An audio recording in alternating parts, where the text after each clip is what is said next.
ready to outline shortcut. Willkommen zum freien Modellieren. Heute beschäftigen wir uns mit einer feinen Funktion, die uns ganz schnell aushelfen kann, sollten wir etwas anpassen müssen, und zwar das Phasen. Beim Phasen oder Ausrunden gibt es eben diese zwei Optionen hier oben an der Leiste.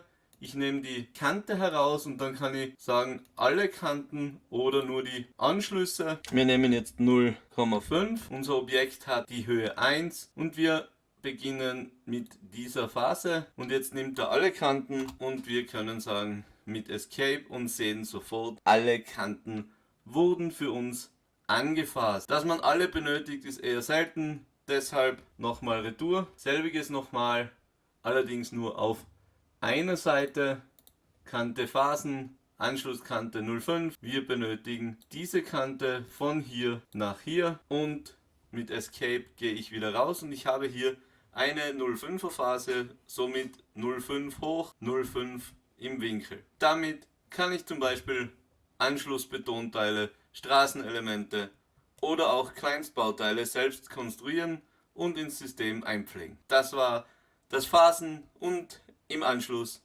das Abrunden.